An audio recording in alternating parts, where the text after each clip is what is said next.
it's 100% digital payments today. It's 100% way because we got into contactless delivery, right? That's one of the things we did to make sure that employees and customers are safe.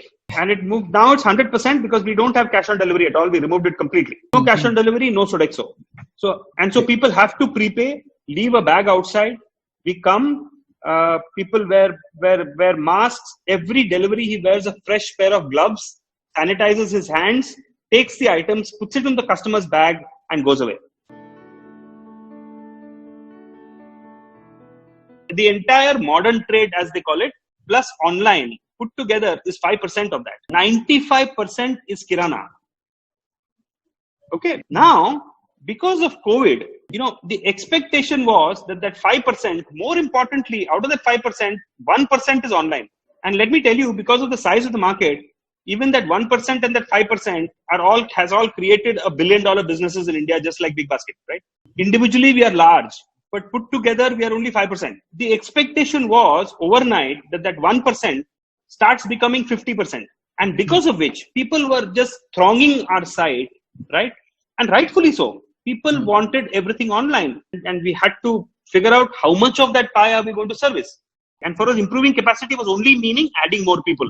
That's all it meant. But slots used to open and they used to close in 5 minutes. It started becoming a lottery, right? People said that demonetization happened and it was a Paytm moment.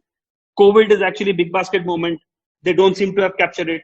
But people don't realize that our business is not a 100% technology business, right? Our business is a combination of technology and physical, right? And, in a Paytm kind of situation, it's all tech, so you're able to scale faster. In a situation where you're physical and tech, you can't scale that fast. I think movement to online is a given now, right? I think people will move online, right? Because I think there's a clear realization that from a safety perspective, etc., it's quite a safe way to buy, right? And it's a very convenient way to buy. And there are a lot of people who experienced it. Lots and lots of new customers who have come into our system now. Lots of them, they've experienced it, and hence we will see a big surge in movement to online happening much faster than what was expected. One of the great benefits that and efficiencies that people like us had created and other online systems have created is that we had such efficient inventory management, right? Which is such a big cost in retail, right? It's a huge cost, and that is what differentiated us in terms of efficiencies, versus the physical stores, right? Where they had to carry inventory, not just for the fact of keeping it for a number of days, but they had to also have minimum number of items of every SKU, right? Because if a customer sees one piece of one SKU, they normally think it's defective. So you need minimum number of facings. All that adds to inventory, right? Which you don't need in an online situation, right? Because customers are not coming into a store and buying. So those efficiencies continue even today, and it's not those efficiencies that caused the problem to us. We had enough supplies. It is now that actually, as FMCG started scaling, that they also started feeling the same pain and hurt because of people. In fact, we were able to rotate the inventory so much faster. Outstanding. We are, it's been the 2 healthiest months that we've had, profitable, right?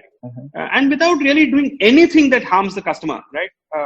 All we did was, pulled out what we call irrational discounting, right? And we used to do very little of it, but there was some amount of it that we were doing, and removed. And demand just comes on its own. So our whole cost of customer acquisition has just dropped, right? So it's been extremely high growth, high profitable months. What more can you ask in a business? What we call operational profitability, right? It's what we've already, completely achieved, right? So that's a fantastic position to be in. And with hardly any marketing for us to do, right? It's just a matter of time that we become EBITDA positive very soon.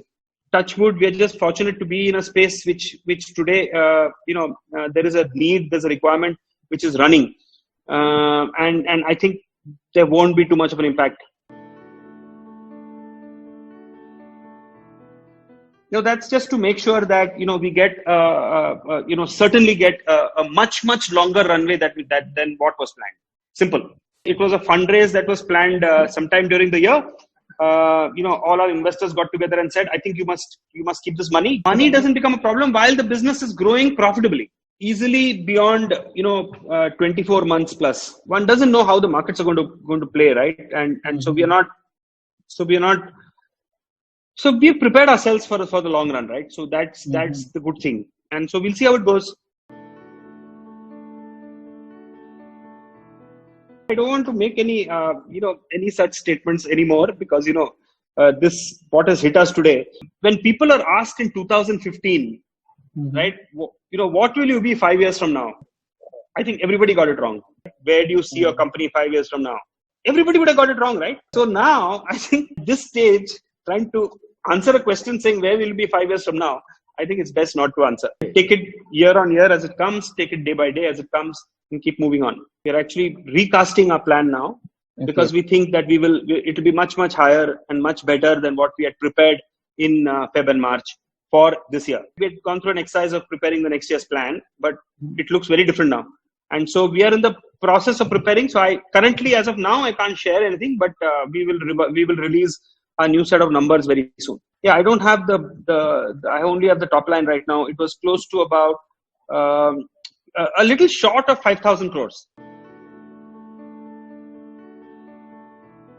I think for our business, even if online grows, it's a physical business, right? So we have to go and set up, each of these places. And I think there is so much opportunity available in these 26 cities. So that narrative, that plan hasn't changed. Lot of names. Everybody has got into grocery or wanted to get into grocery. Let me just state, it's a good thing that people are trying to serve customers with groceries, in a time of need. But it's not a business that you can just, because COVID is there and there's some huge demand, I can set up a business over. Not possible, right?